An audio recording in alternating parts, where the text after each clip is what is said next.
Momento de hablar de economía en France 24, por ello me acompaña en el estudio mi compañero Juan Pablo Lucumí. Juan Pablo, buenas noches. Buenas noches, hablamos ahora de números.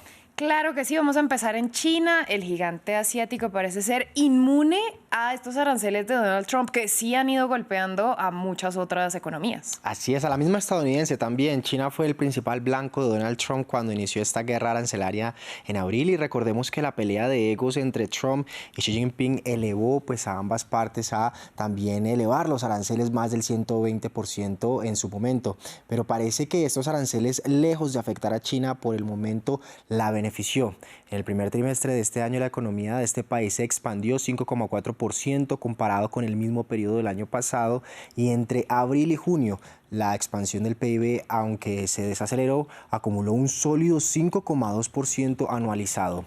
El mismo gobierno chino explica que el temor a los aranceles de Trump hizo que las empresas chinas vendieran mucho más a sus compradores en Estados Unidos, por ejemplo, tratando de anticiparse a que entraran en vigor los aranceles. Con esto, las exportaciones chinas se dispararon y abandonaron sumaron el dato de crecimiento de China. Aunque advierten que para los próximos meses estas compras que fueron por temor puedan bajar considerablemente. Shanghai cerró con una caída del 0,4% y Hong Kong avanzó con un 1,6%. Mientras tanto, las autoridades chinas explicaron el fenómeno de la siguiente manera. El consumo es ahora el principal motor del crecimiento económico. Como acabo de mencionar, el mercado de consumo tendió a ser más activo en la primera mitad del año. En el segundo semestre del año se continuará manteniendo una tendencia de desarrollo decente con el impulso de la política de consumo. De este modo, seguirá haciendo una contribución clave al crecimiento económico. Juan Pablo, esta bonanza económica también se celebró con anuncios de Nvidia para el gigante asiático. Seguimos hablando de China. El mismo CEO de la empresa fabricante de chips de Nvidia dijo que el gobierno de Estados Unidos ya aprobó la licencia que le permite a Nvidia enviar chips de inteligencia artificial a China, un permiso que había sido bloqueado por el temor de Washington del rápido avance de China en esta materia y por cuestiones de seguridad nacional.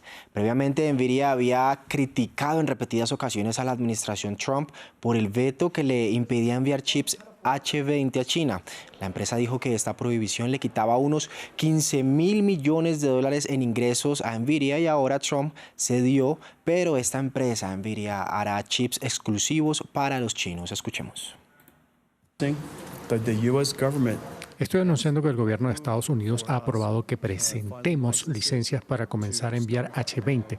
Así que comenzaremos a vender H20 en el mercado chino, enviándolas muy pronto.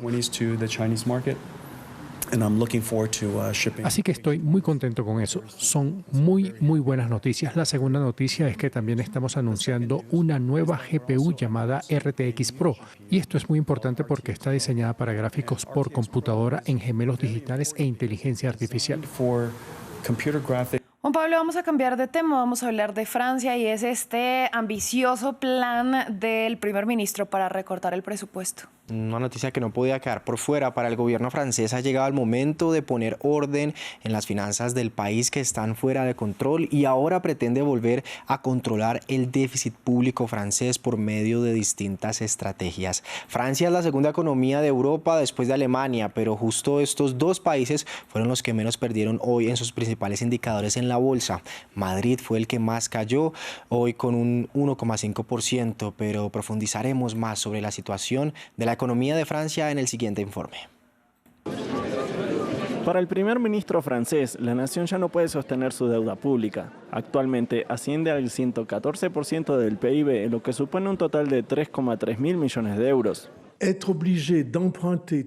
Verse obligado a pedir préstamos cada mes para pagar las pensiones o los salarios de los funcionarios es una maldición sin salida. De repente los prestamistas dejan de tener confianza, y lo hemos visto con nuestros propios ojos en Grecia, y creo que nunca debemos olvidar el ejemplo de Grecia. Básicamente, cuanto más pide prestado el país, más caros se vuelven los intereses de los préstamos. El plan de François Bayrou prevé reducir el déficit presupuestario del 5,8% en 2024 año tras año para cumplir los límites de la Unión Europea del 3% en 2029. Y eso significa recortes, en concreto congelar el gasto público en bienestar social y mantener los tramos impositivos en los niveles de 2025, la fusión o el cierre de determinados organismos gubernamentales y la supresión de 3.000 puestos de trabajo en la función pública, sin sustituir a 1 de cada 3 de esos trabajadores cuando se jubilen a partir de 2027, la supresión de 2 días festivos, posiblemente el lunes de Pascua y el 8 de mayo, día de la conmemoración de la victoria en la Segunda Guerra Mundial, permitiría recuperar miles de millones de euros para las arcas del gobierno gracias al aumento de la productividad. También se prevé racionalizar la contratación, limitar el gasto sanitario y reformar el seguro de desempleo y los planes de pensiones. De hecho, solo hay un sector que verá aumentar su gasto, la defensa. El mundo que nos espera solo se puede contar con uno mismo. La guerra ha vuelto y no podemos dejar nuestro continente desarmado o dependiente únicamente de las decisiones estadounidenses.